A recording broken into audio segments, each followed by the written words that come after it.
Ang ikalawang sulat ni Pablo sa mga taga-Korinto. Unang kabanata.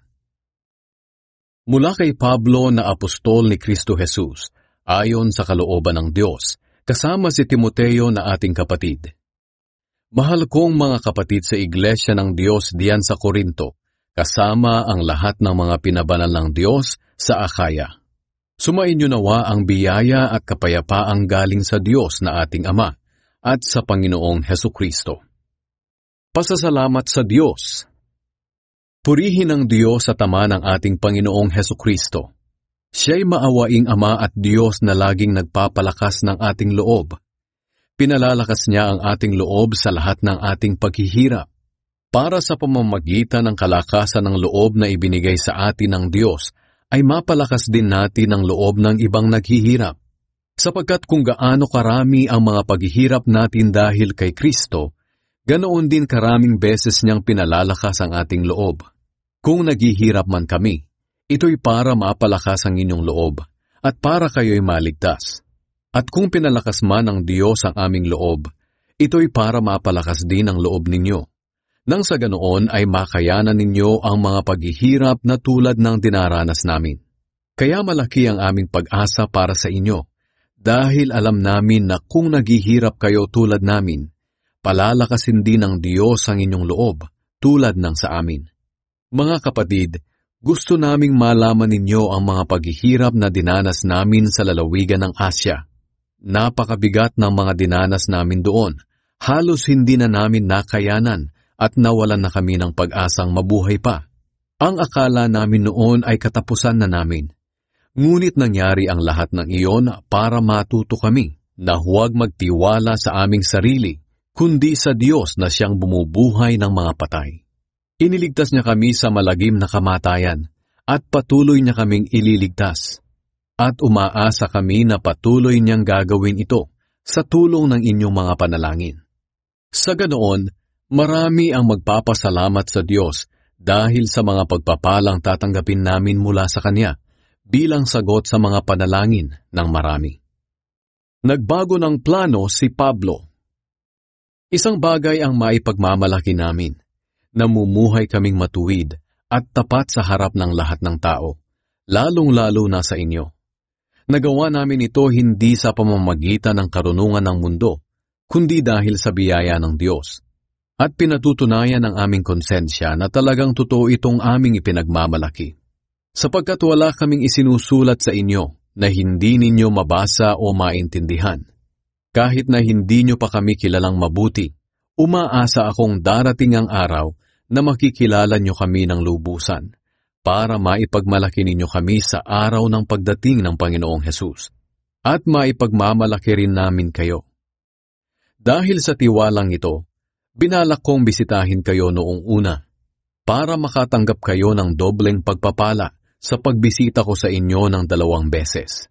Binalak kong dumaan muna sa inyo pagpunta ko sa Macedonia, at sa aking pagbalik mula roon, muli akong dadaan diyan, para matulungan ninyo ako sa aking paglalakbay papuntang Judea. Iyon sana ang plano ko noon. Ngunit dahil hindi ito natuloy, masasabi ba ninyong pabago-bago ang aking isip? Katulad din ba ako ng mga taong makamundo na oo ng oo, pero hindi naman pala ang ibig sabihin? Aba hindi. Kung paanong tapat ang Diyos, ganoon din naman kami sa aming mga sinasabi. Kami ni Silas at Timoteo ay nangaral sa inyo tungkol kay Hesukristo na anak ng Diyos. At alam ninyong si Kristo'y tapat sa kanyang mga salita. Talagang tutuparin niya ang kanyang mga pangako. Sapagkat kahit gaano man karami ang pangako ng Diyos, tutuparin niyang lahat ito sa pamamagitan ni Kristo. Kaya nga masasabi natin na tapat ang Diyos, at ito'y nakapagbibigay ng kapurihan sa Kanya. Ang Diyos ang nagpapatibay sa atin, at sa ating pagkikipag-isa kay Kristo. Pinili niya tayo para maglingkod sa Kanya. Tinatakan niya tayo bilang tanda na tayo'y nasa Kanya na. Ginawa niya ito sa pamamagitan ng paglalagay ng Kanyang banal na Espiritu sa ating mga puso. Ang banal na Espiritu ang nagsisilbing garantiya na matatanggap natin ang Kanyang mga ipinangako. Saksi ko ang Diyos, na kaya hindi na ako tumuloy diyan sa Korinto ay dahil ayaw kong sumama ang loob ninyo sa akin. Ayaw naming diktahan kayo sa inyong pananampalataya, dahil matatag na kayo riyan. Nais lamang naming magkatulungan tayo para maging masaya kayo. Ikalawang kabanata. Naisip kong huwag na munang pumunta riyan kung makapagdudulot lang naman ng kalungkutan ang pagdalaw ko sa inyo. Kayo lang ang nagpapasaya sa akin. Ngunit kung magiging malungkot kayo ng dahil sa akin, papaano nyo pa ako mapapasaya? Iyan ang dahilan kung bakit sumulat ako sa inyo noon. Ayaw kong sa pagpunta ko riyan ay maging malungkot ang mga taong dapat sana'y magpapaligaya sa akin. At naniniwala ako na ang kaligayahan ko ay kaligayahan din ninyong lahat. Nang sumulat ako noon sa inyo, nabagabag ang aking kalooban. Nalungkot ako't lumuha. Sumulat ako sa inyo hindi dahil sa gusto ko kayong saktan, kundi dahil gusto kong maipakita kung gaano ko kayo kamahal. Patawarin ang nagkasala. Ngayon tungkol naman sa taong nagdulot ng kalungkutan kanino man, hindi lamang ako ang binigyan niya ng kalungkutan. Ayaw kong magmalabis, pero nagbigay din siya ng kalungkutan sa inyong lahat. Pero sapat na ang kaparusahang ibinigay ninyo sa kanya. Kaya patawarin na ninyo siya at patatagin. Dahil baka maging labis ang kanyang hinagpis at tuluyang panghinaan ng loob. Nakikiusap ako na ipakita ninyo sa kanya na mahal nyo pa rin siya. At ito nga ang dahilan ng pagsulat ko sa inyo. Dahil gusto kong malaman kung sinusunod ninyong mabuti ang lahat ng sinasabi ko sa inyo.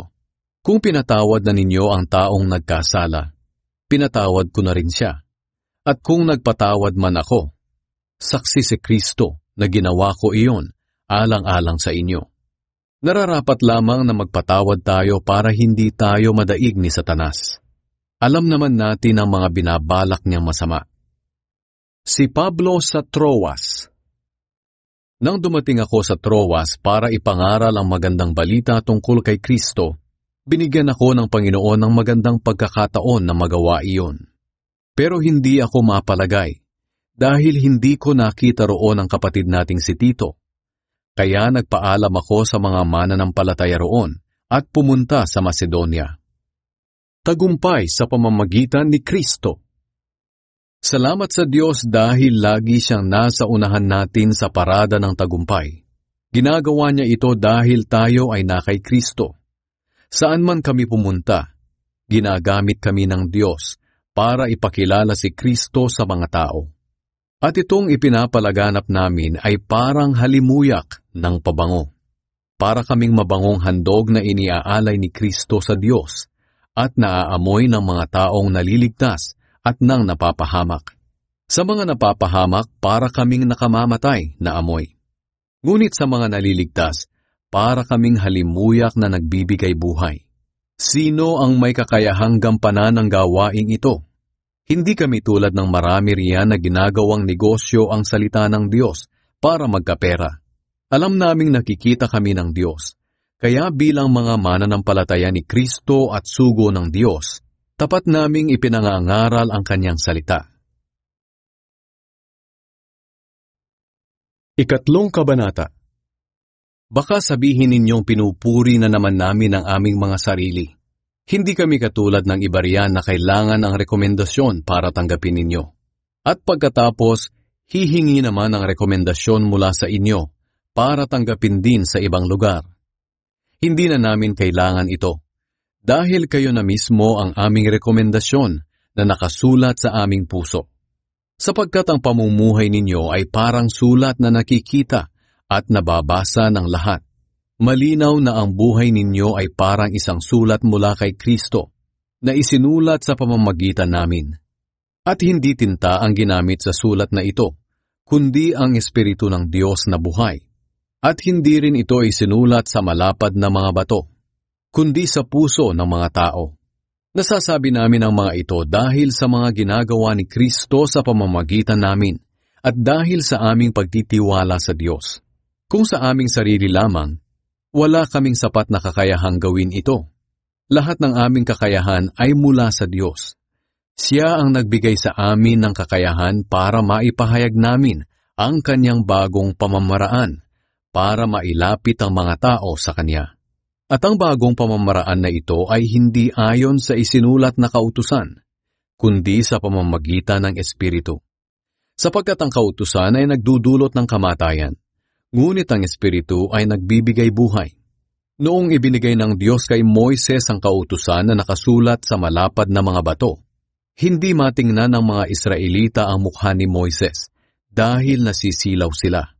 Ngunit ang ningning na iyon sa kanyang mukha ay unti-unti ring nawala. Ngayon, kung nagpakita ang Diyos ng kanyang kapangyarihan sa kautusan na nagdudulot ng kamatayan, higit pa ang ipapakita niyang kapangyarihan kung kikilos na ang Espiritu. Kung nagpakita ang Diyos ng kapangyarihan niya sa pamamagitan ng kautusan na nagdudulot ng hatol na kamatayan, higit pa ang ipapakita niyang kapangyarihan sa pagpapawalang sala sa mga tao. Ang totoo, baliwala ang kapangyarihan ng kautusan kung ihahambing sa kapangyarihan ng bagong pamamaraan ng Diyos.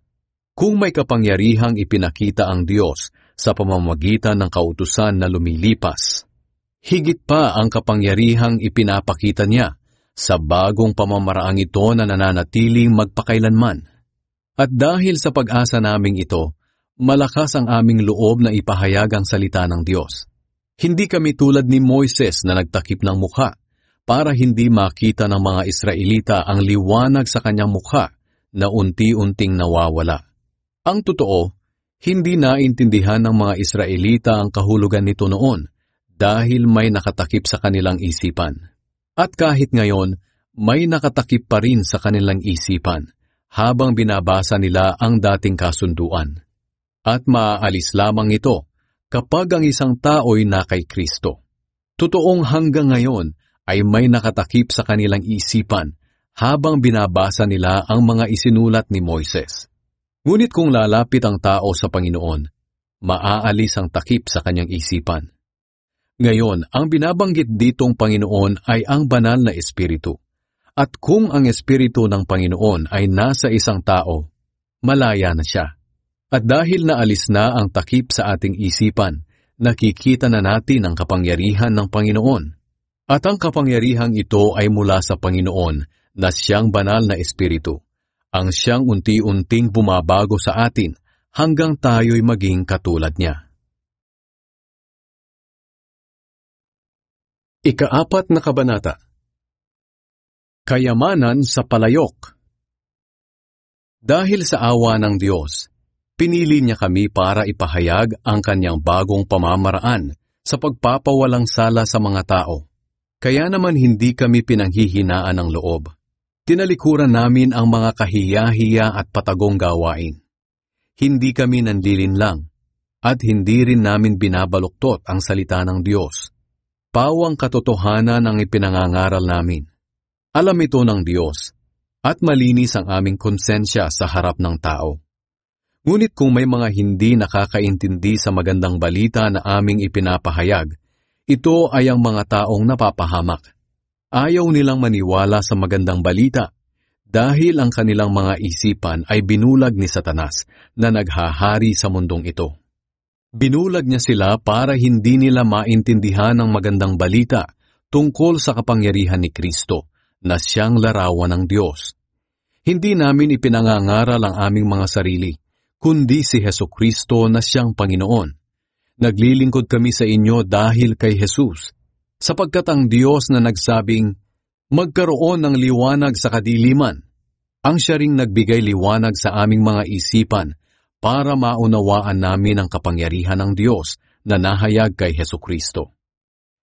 Nasa amin ang kayamanang ito, ngunit tulad lang kami ng palayok na pinaglagyan nito, para maipakita na ang hindi maparisang kapangyarihan na nasa amin ay mula sa Diyos at hindi sa amin.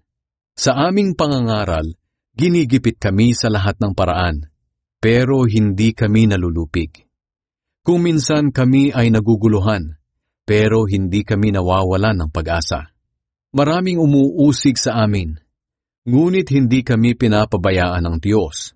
Kung minsay sinasaktan kami, ngunit hindi tuluyang napapatay. Lagi kaming nasa bingit ng kamatayan tulad ng nangyari kay Jesus, para sa pamamagitan ng aming buhay ay makita rin ang buhay ni Jesus.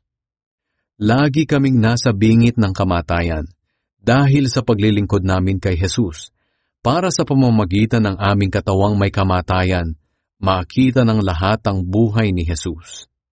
Maaaring mamatay kami dahil sa aming pangangaral, pero ito naman ang nagdudulot sa inyo ng buhay na walang hanggan. Sinasabi ng kasulatan, sumasampalataya ako, kaya nagsalita ako. Ganoon din ang aming ginagawa. Sumasampalataya kami, kaya nagsasalita kami. Sapagkat alam namin na ang Diyos na muling bumuhay sa Panginoong Hesus ang siya ring bubuhay sa amin, tulad ng ginawa niya kay Jesus, at dadalhin niya tayong lahat sa kanyang piling. Ang lahat ng paghihirap namin ay para sa inyong ikabubuti, para lalo pang dumami ang tumanggap ng biyaya ng Diyos. At habang dumarami ang tumatanggap ng biyaya ng Diyos, dumarami rin ang nagpapasalamat sa Kanya. At dahil dito ay mapupuri siya.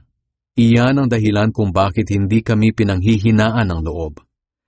Kahit na unti-unting humihina ang aming katawan, patuloy namang lumalakas ang aming espiritu. Sapagkat ang mga paghihirap na dinaranas namin sa mundong ito ay panandalian lamang, at hindi naman gaanong mabigat. At dahil sa aming mga paghihirap, may inihahandang gantimpala ang Diyos para sa amin na mananatili magpakailanman at hinding-hindi mapapantayan. Kaya hindi namin pinapahalagahan ang mga bagay na nakikita sa mundong ito, kundi ang mga bagay na hindi nakikita.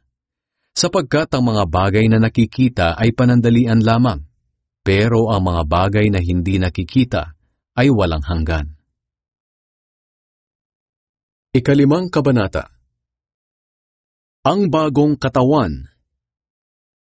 Alam natin na ang ating katawang panlupa ay parang bahay na ating tinutuluyan habang nasa mundo pa tayo, at ito'y masisira. Ngunit alam din natin na may inihandang katawang panlangit ang Diyos para sa atin, na hindi mamamatay kailanman. Ang katawang ito ay ginawa ng Diyos at hindi ng tao. Dumaraing tayo sa ngayon, dahil pinananabikan nating maisuot na ang katawang panlangit.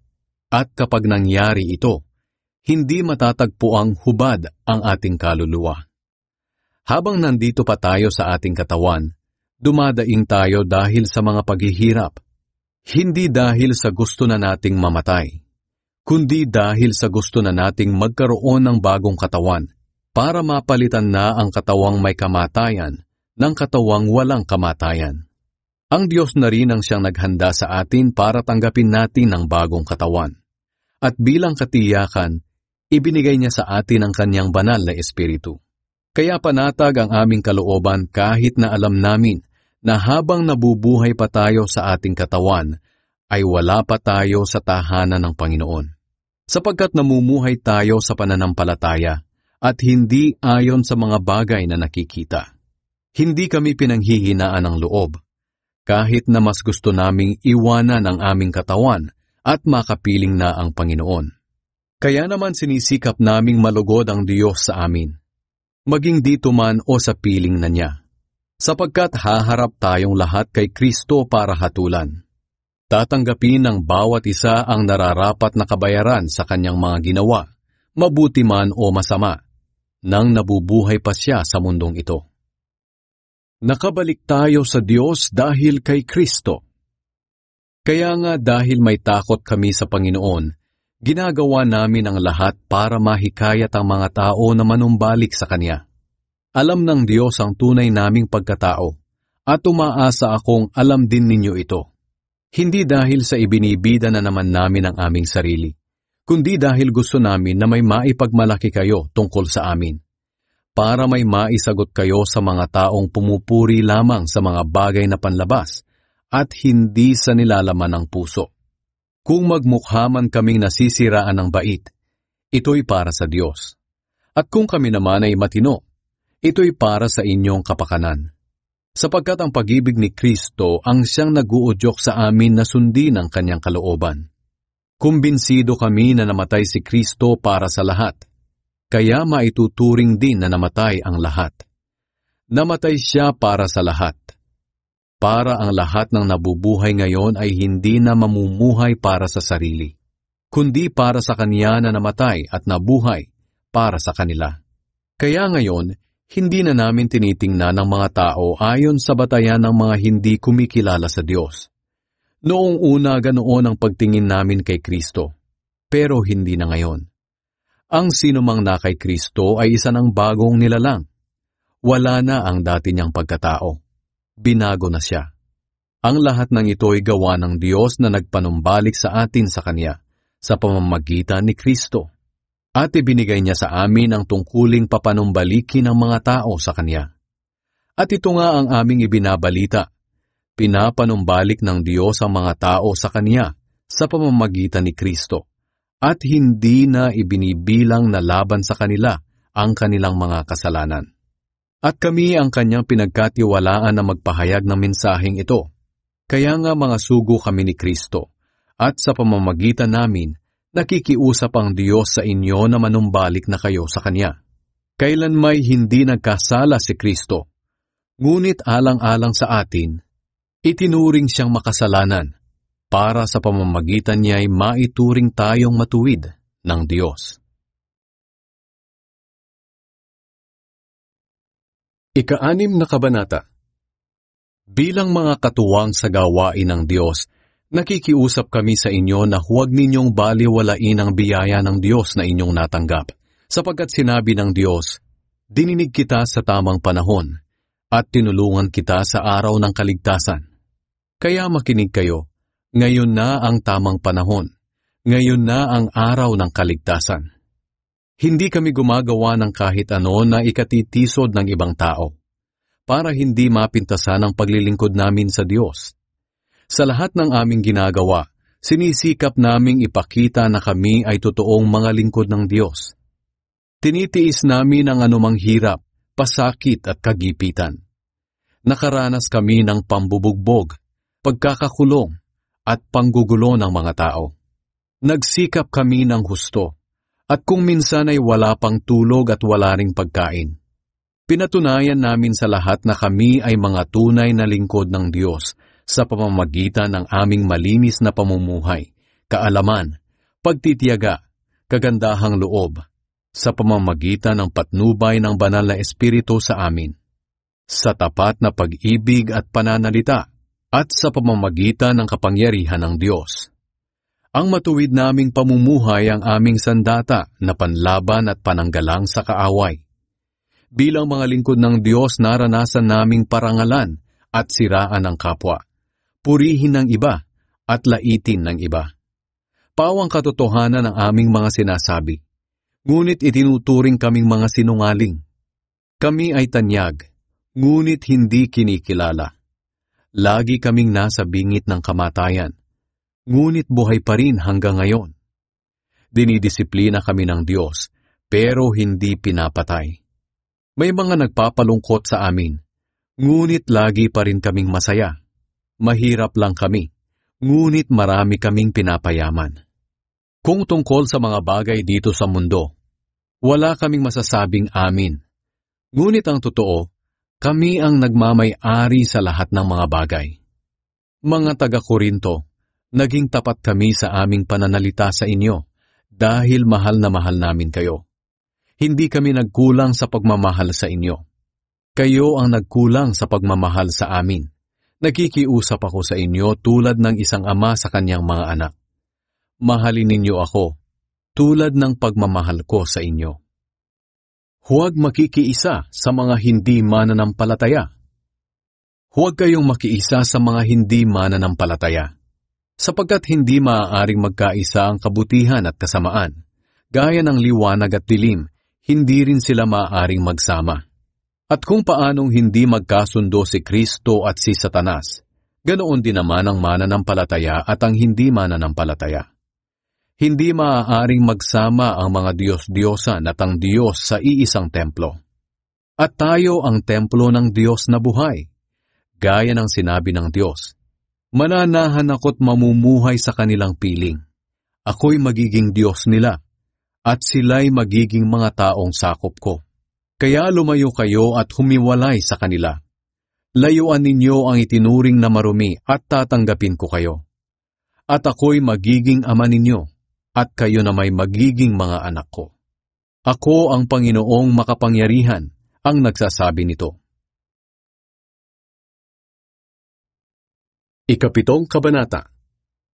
Mga minamahal, dahil sa mga ipinangako ng Diyos sa atin, linisin natin ang ating sarili sa anumang bagay na nagpaparumi sa ating katawan at espiritu. At sikapin nating mamuhay ng banal at may takot sa Diyos. Ang kagalakan ni Pablo. Tanggapin ninyo kami sa inyong mga puso. Wala kaming ginawang masama kahit kanino.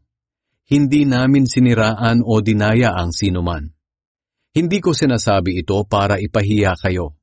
Gaya ng sinabi ko noong una, mahal na mahal namin kayo, at handa kaming mabuhay o mamatay na kasama ninyo. Malaki ang tiwala ko sa inyo, at ipinagmamalaki ko kayo. Labis ninyong pinalakas ang aming loob at nag-uumapaw sa aming puso ang kagalakan sa kabila ng lahat ng aming mga paghihirap. Nang dumating kami sa Macedonia, wala rin kaming pahinga, dahil kahit saan ay nagdalamhati kami. Sa paligid ay nariyan ang mga kumukontra sa amin, at sa loob naman namin ay may pag-aalala para sa mga mananampalataya. Ngunit pinalakas ng Diyos ang aming loob nang dumating si Tito. Tunay na pinalalakas niya ang loob ng mga nalulumbay. At hindi lang ang pagdating ni Tito ang nagpalakas ng aming loob, kundi maging ang balita na pinalakas din ninyo ang loob niya. Ibinalita niya ang pananabik ninyo sa amin, ang inyong panaghoy sa mga pangyayari, at ang katapatan ninyo sa akin. Dahil dito lalo akong natuwa. Kahit na nagdulot sa inyo ng kalungkutan ang aking sulat, hindi ko ito pinagsisisihan. Nagsisi ako noong una dahil nakita kong pinalungkot kayo ng aking sulat. Ngunit sandali lamang. Ngunit masaya ako ngayon. Hindi dahil malungkot kayo, kundi dahil naging paraan iyon para magsisi kayo. At iyan nga ang nais ng Diyos na mangyari. Kaya hindi nakasama sa inyo ang aking mga sinulat. Sapagkat ang kalungkutang ayon sa kalooban ng Diyos ay nagdadala sa atin sa pagsisisi at nagdudulot ng kaligtasan. Hindi pinagsisihan ang ganitong kalungkutan, ngunit ang kalungkutan ng mga taong makamundo ay nagdadala sa kanila sa kamatayan. Tingnan ninyo ang idinulot ng kalungkutang ayon sa kalooban ng Diyos. Naging masigasig kayong patunayan na wala kayong kasalanan tungkol sa mga bagay na sinasabi ko sa inyo. Nagalit kayo sa gumawa ng kasalanang iyon, at natakot sa maaaring idulot nito.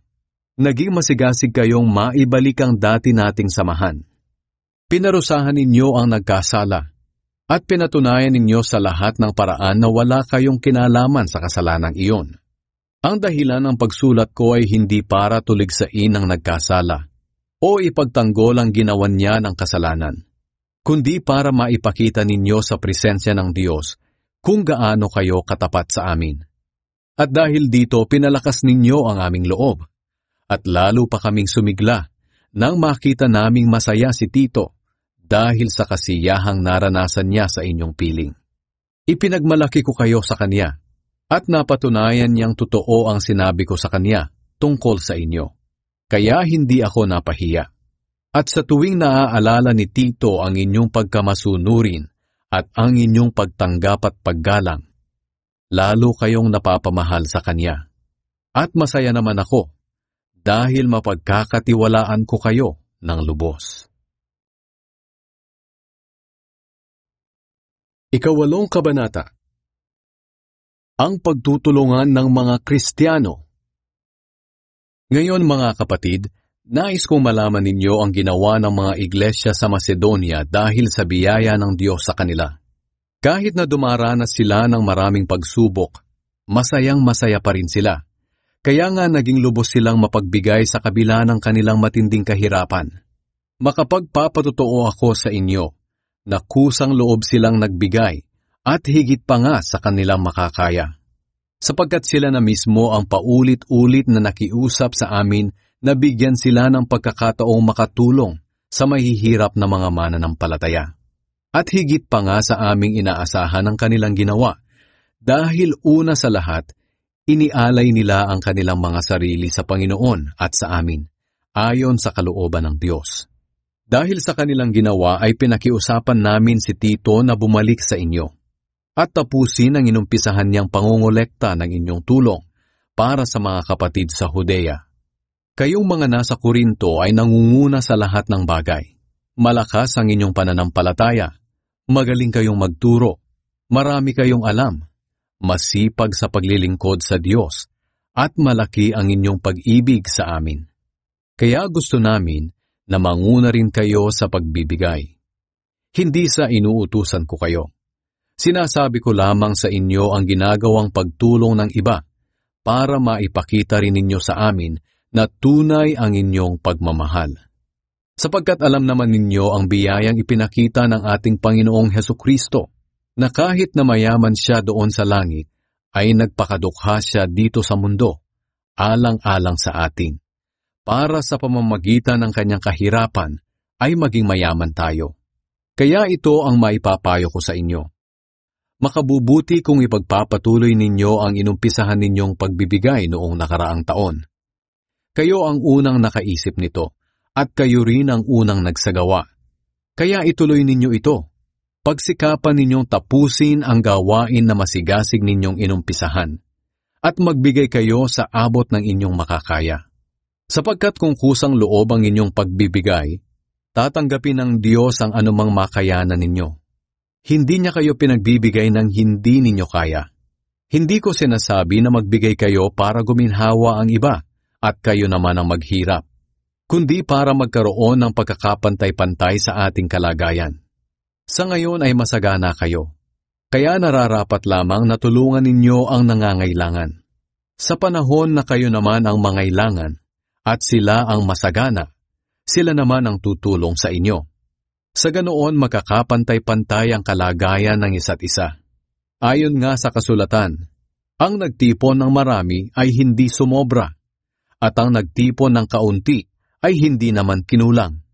Nagpapasalamat kami sa Diyos na ipinadama niya sa puso ni Tito ang pagmamalasakit sa inyo, na tulad ng pagmamalasakit namin sa inyo.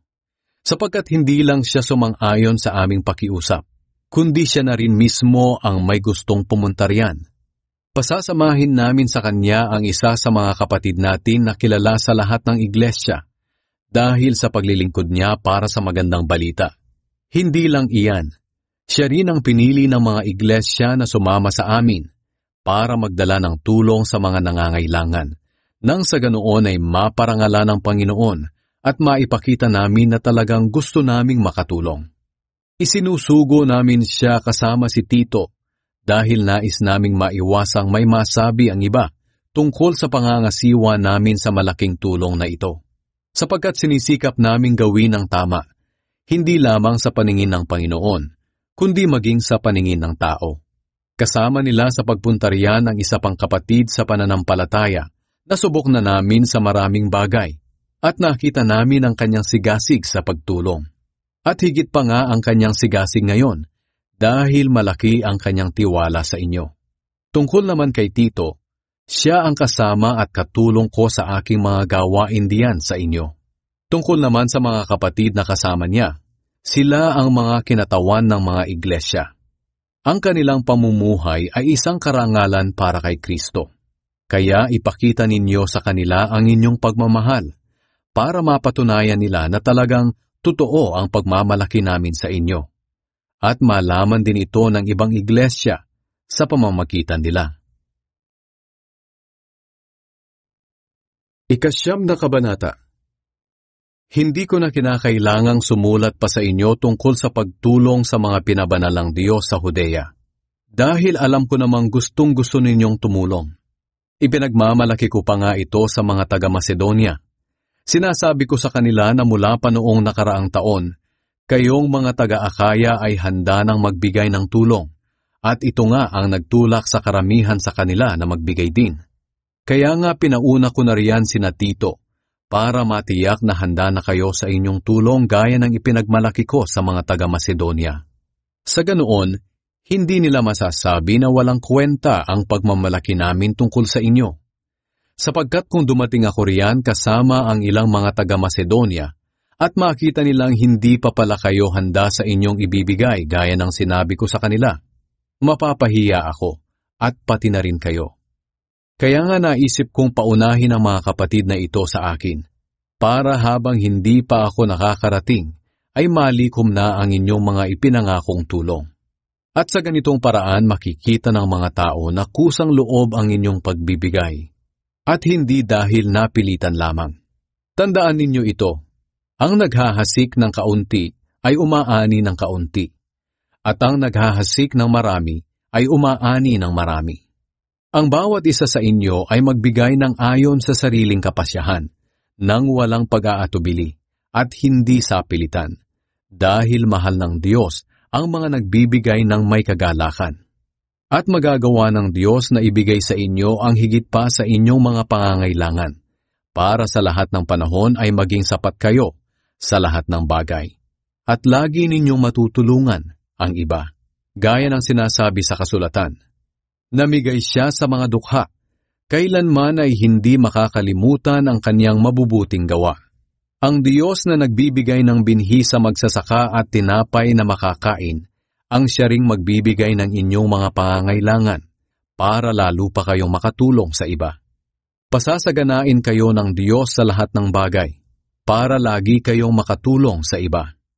At marami ang magpapasalamat sa Diyos, dahil sa tulong na ipinapadala ninyo sa kanila sa pamamagitan namin. Dahil sa inyong pagbibigay, hindi lamang ninyo tinutugunan ang pangangailangan ng mga mananampalataya na nasa Judea, kundi magiging dahilan din ito para marami ang magpasalamat sa Diyos. Sapagkat pinatutunayan ninyo sa inyong pagtulong na sinusunod ninyo ang magandang balita tungkol kay Kristo na inyong pinaniniwalaan. At dahil sa pagtulong ninyo sa kanila at sa iba pa, papupurihan nila ang Diyos. Buong puso silang mananalangin para sa inyo, dahil sa dakilang biyaya ng Diyos na ipinamalas niya sa inyo. Pasalamatan natin ang Diyos sa kanyang kaloob na hindi natin kayang ipaliwanag.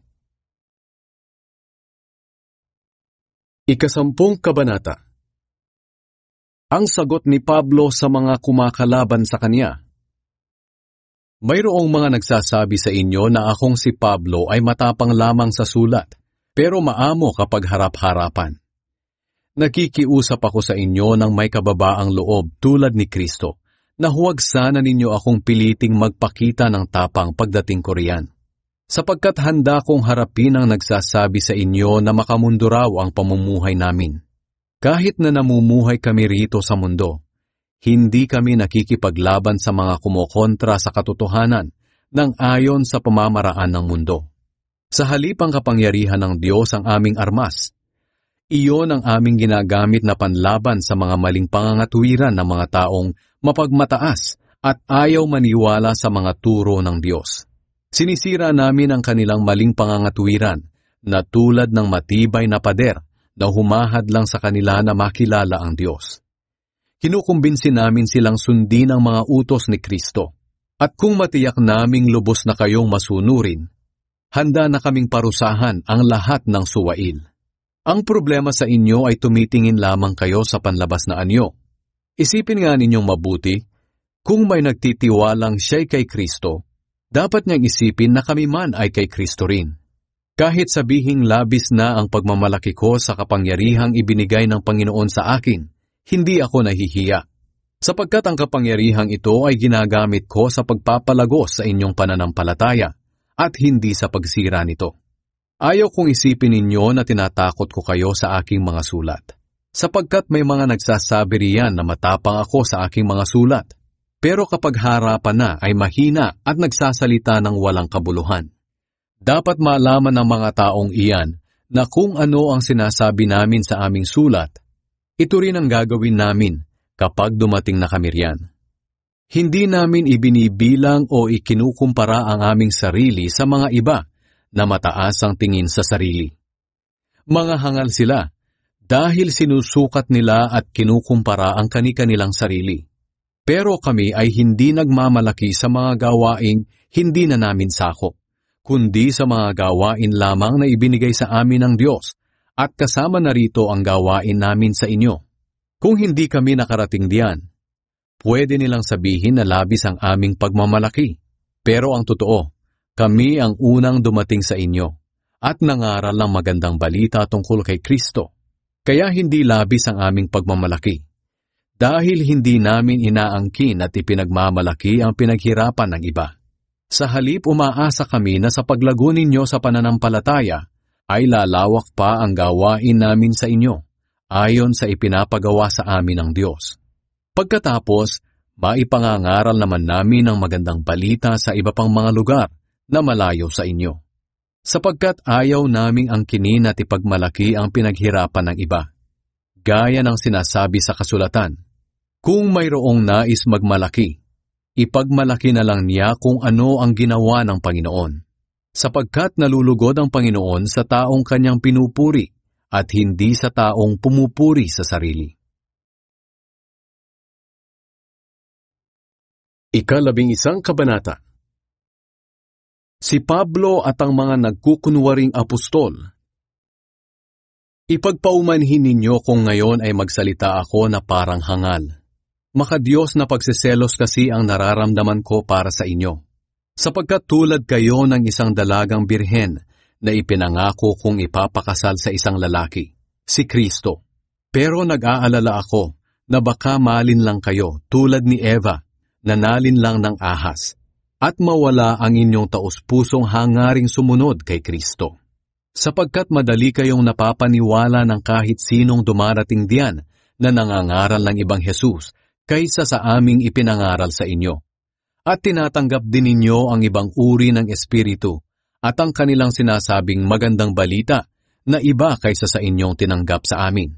Sa tingin ko, hindi naman ako huli sa mga nagsasabi riyan na magagaling daw sila na mga apostol. Maaaring hindi ako magaling magsalita, pero sapat naman ang karunungan ko sa katotohanan. At iyan ay naipakita namin sa inyo sa lahat ng aming pagtuturo. Hindi ako humingi ng bayad nang ipangaral ko sa inyo ang magandang balita mula sa Diyos. Kundi nagtrabaho ako para matulungan ko kayo sa inyong buhay espiritual. Masama ba ang ginawa kong ito? Tumanggap ako ng tulong mula sa ibang iglesia noong ako'y naglilingkod sa inyo. Parang ninakawan ko sila. Matulungan lamang kayo. At noong kinapos ako sa aking mga pangangailangan habang kasama ninyo, hindi ako naging pabigat kanino man sa inyo. Ang ating mga kapatid na dumating mula sa Macedonia ang nagbigay ng aking mga pangangailangan. Iniwasan kong maging pabigat sa inyo, at iyan ang palagi kong gagawin. Hindi ako titigil sa pagmamalaki sa lahat ng lugar sa Akaya, na hindi ako naging pabigat sa inyo. Totoo ang sinasabi kong ito, dahil nasa akin si Kristo. Pero baka isipin ninyo, na kaya hindi ako humihingi ng tulong sa inyo, ay dahil sa hindi ko na kayo mahal. Hindi totoo iyan. Alam ng Diyos na mahal ko kayo. Pero patuloy kong paninindigan ang sinasabi ko ngayon, na hindi ako hihingi ng tulong sa inyo, para hindi masabi ng mga nagpapaka-apostol na sila'y katulad namin kung maglingkod. Sapagkat ang mga taong iyan ay hindi naman mga tunay na apostol, kundi mga manlilinlang, at nagpapanggap lang na mga apostol ni Kristo. At hindi naman iyan nakapagtataka, dahil maging si Satanas ay nagkukunwaring anghel ng Diyos na nagbibigay liwanag. Kaya hindi rin nakapagtataka na ang kanyang mga alagad ay magkunwari ding mga alagad ng katuwiran. Pero darating ang araw na parurusahan sila sa lahat ng kanilang mga ginagawa. Ang mga paghihirap ni Pablo bilang apostol. Inuulit ko, huwag ninyong isipin na isa akong hangal. Pero kung ganyan ang tingin ninyo sa akin, hindi na bale, basta hayaan ninyo akong magmalaki ng kahit kaunti. Kung sa bagay, kung ipagmamalaki ko ang aking sarili, hindi ito galing sa Panginoon, at para akong hangal. Pero dahil sa marami riyan ang nagmamalaki tulad ng mga taong makamundo, magmamalaki rin ako. Sinasabi ninyong matatalino kayo? pero hinahayaan lamang ninyong diktahan kayo ng mga hangal. Sa katunayan, hinahayaan lang ninyo na alipinin kayo, agawan ng mga ari-arian, pagsamantalahan, pagmataasan at hamakin. Nakakahiya mang aminin na mahihina kami, pero hindi namin kayang gawin ang mga iyan. Kung may magmamalaki riyan, magmamalaki rin ako. Kahit na magmukha akong hangal sa sinasabi ko. Ipinagmamalaki ba nilang sila'y mga Hudyo, mga Israelita, at kabilang sa lahi ni Abraham? Ako rin. Sila ba'y mga lingkod ni Kristo? Alam kong para na akong baliw sa sinasabi ko. Pero ako rin ay lingkod ni Kristo. At higit pa nga kaysa sa kanila. Dahil higit akong nagpakahirap kaysa sa kanila. Mas maraming beses akong nakulong, nahagupit at nalagay sa bingit ng kamatayan. 5 beses akong tumanggap ng 39 na hagupit sa kapwa ko mga Hudyo. 3 beses akong pinaghahampas ng mga sundalong Romano. Minsan na rin akong pinagbabato ng mga Hudyo. 3 beses kong naranasan na lumubog ang sinasakyang barko, at minsay buong araw at gabi akong palutang-lutang sa dagat. Sa aking paglalakbay sa iba't ibang lugar, nalagay ako sa panganib, sa pagtawid sa mga ilog, sa mga tulisan, sa kapwa ko mga Hudyo, sa mga hindi Hudyo, sa mga lungsod, sa mga ilang, sa dagat, at sa mga taong nagpapanggap na mga kapatid kay Kristo. Naranasan ko rin ang sobrang hirap at pagod, at kawalan ng tulog. Naranasan ko ang magutom, mauhaw, kadalas ay walang makain, at naranasan kong ginawin dahil sa kakulangan ng maisusuot. Maliban sa iba pang mga karanasan na hindi ko nabanggit, inaalala ko pa araw-araw ang kalagayan ng lahat na iglesia. Kung may nanghihina sa pananampalataya, nalulungkot ako. At kung may nagkakasala, naghihirap ang kalooban ko. Kung kailangan kong magmalaki, ang ipagmamalaki ko ay ang aking mga kahinaan. Hindi ako nagsisinungaling. At alam iyan ng Diyos at Ama ng ating Panginoong Hesus. Purihin siya magpakailanman. Noong ako'y nasa lungsod ng Damascus, pinabantayan ng gobernador na sakop ni Haring Aretas ang pintuan ng lungsod para dakpin ako. Ngunit inilagay ako ng aking mga kasama sa isang kaing at ibinaba sa labas ng pader ng lungsod, kaya nakatakas ako. 12 kabanata. Ang mga ipinahayag ng Diyos kay Pablo. Napilitan akong magmalaki, kahit na alam kong wala akong mapapala dito. Sasabihin ko sa inyo ngayon ang mga ipinahayag at ipinakita sa akin ng Panginoon. May 14 na taon na ang nakakaraan nang dalhin ako sa 2 langit. Kristiyano na ako noon. Hindi ko matiyak kung nasa katawan ako noon o nasa espiritu lamang. Ang Diyos lang ang nakakaalam. Ang tanging alam ko ay nakarating ako sa paraiso at narinig ko roon ang mga kamanghamanghang bagay na hindi kayang ipaliwanag at hindi dapat sabihin kahit kanino. Maipagmamalaki ko ang karanasan kong iyon. Pero kung tungkol sa aking sarili, wala akong maipagmamalaki, maliban sa aking mga kahinaan. At kung magmamalaki man ako, hindi ako magmimistulang hangal, dahil totoo naman ang aking sasabihin. Pero hindi ko ito gagawin, dahil baka sumobra ang palagay ng ilan sa akin, kaysa sa nakikita nila sa aking pamumuhay. Para hindi ako maging mayabang dahil sa mga kamanghamanghang ipinakita ng Diyos sa akin, binigyan ako ng isang kapansanan sa katawan. Hinayaan ng Diyos na pahirapan ako ni Satanas sa aking kapansanan, para hindi ako maging mayabang. 3 beses akong nakiusap sa Panginoon na alisin ito sa akin. Ngunit sinabi ng Panginoon sa akin, "Sapat na sa iyo ang aking biyaya, dahil ang kapangyarihan ko'y nakikita sa iyong kahinaan."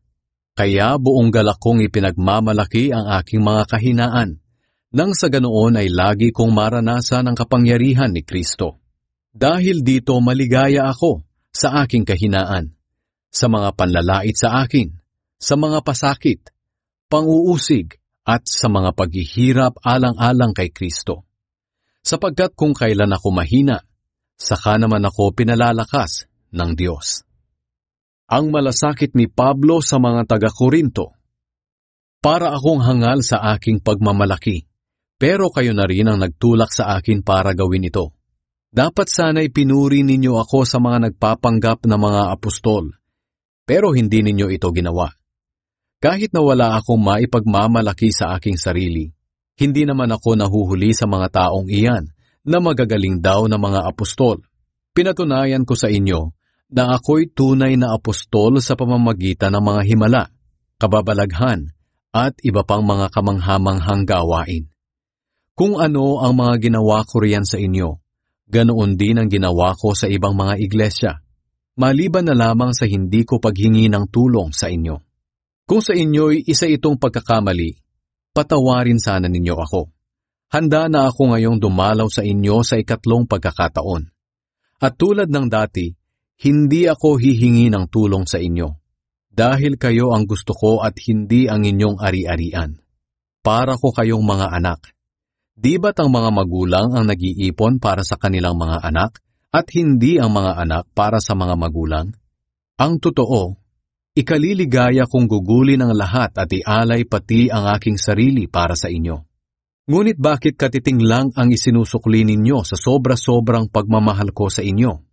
Sumasang-ayon kayo na hindi nga ako naging pabigat sa inyo, pero may nagsasabi pa rin na nilinlang ko kayo at dinaya sa ibang paraan. Pero paano?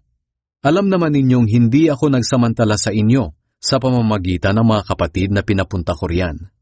Noong pinapunta ko sa inyo si Tito, kasama ang isang kapatid, nagsamantala ba siya sa inyo?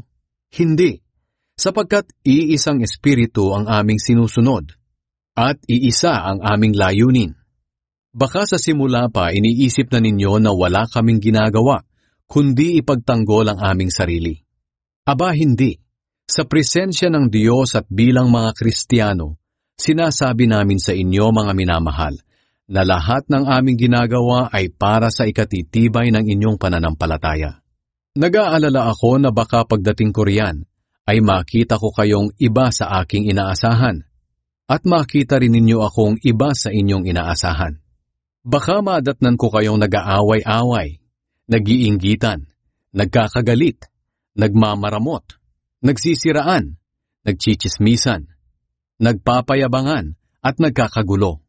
Nag-aalala ako na baka pagdating ko riyan ay ipahiya ako ng aking Diyos sa inyong harapan, at baka maging malungkot ako, dahil marami sa inyo ang nagkasala, na hanggang ngayon ay hindi pa nagsisisi sa kanilang kalaswaan, sexual na imoralidad, at kahalayan. 13 Kabanata. Pangwakas na mga biling at mga pangangamusta. Ito na ang pangatlong pagdalaw ko sa inyo. Sinasabi sa kasulatan, ang anumang kaso ng isa laban sa kapwa ay dapat patotohanan ng 2 o 3 saksi. Ngayon, binabalaan ko ang mga nagkasala noon, pati na rin ang lahat, na walang sino mang makakaligtas sa aking pagdidisiplina. Sinabi ko na ito noong pangalawang pagbisita ko riyan, at inuulit ko ngayon, habang hindi pa ako nakakarating. Gagawin ko ito para patunayan sa inyo na si Kristo ay nagsasalita sa pamamagitan ko, dahil ito rin ang hinahanap ninyo sa akin. Hindi siya mahina sa pakikitungo sa inyo, kundi makapangyarihan. Kahit nagpakababa siya nang ipako sa krus, nabubuhay siya ngayon sa kapangyarihan ng Diyos. Ganoon din naman, nagpapakababa rin kami bilang mga mananampalataya ni Kristo. Pero nabubuhay kami sa kapangyarihan ng Diyos para makapaglingkod sa inyo. Suriin ninyo ang inyong sarili. Kung talagang may pananampalataya kayo kay Kristo, tingnan ninyong mabuti ang inyong sarili. Hindi nyo ba alam na si Kristo ay nasa inyo, maliban na lang kung hindi kayo tunay na mananampalataya? Umaasa akong makikita ninyo na tunay kaming mga apostol ni Kristo. Ipinapanalangin namin sa Diyos na hindi kayo gagawa ng kahit anumang masama. Ginagawa namin ito hindi para ipakita sa mga tao na sinusunod ninyo ang aming mga itinuturo, kundi para patuloy kayong gumawa ng tama, kahit sabihin man nilang hindi kami tunay na mga apostol. Kailanman ay hindi kami gagawa ng labag sa katotohanan, kundi ang naaayon lamang sa katotohanan. Nagagalak kami dahil sa aming pagpapakumbaba ay naging matatag kayo sa inyong pananampalataya, at ipinapanalangin namin na walang makitang kapintasan sa inyo. Kaya nga isinusulat ko ito ngayon habang wala pa ako riyan. Para pagdating ko, hindi ko na kailangang maging marahas sa paggamit ng kapangyarihang ibinigay ng Panginoon sa akin. Sapagkat nais kong gamitin ang kapangyarihang ito para sa inyong ikabubuti at hindi sa inyong ikapapahamak. Hanggang dito na lamang mga kapatid, at paalam na sa inyo. Sikapin ninyo na walang makitang kapintasan sa inyo, at sundin ninyo ang mga payo ko. Magkaisa kayo, at mamuhay ng payapa. Nang sa ganoon, ang Diyos na pinanggagalingan ng pag-ibig at kapayapaan ay isa sa inyo. Magbatian kayo bilang mga magkakapatid kay Kristo.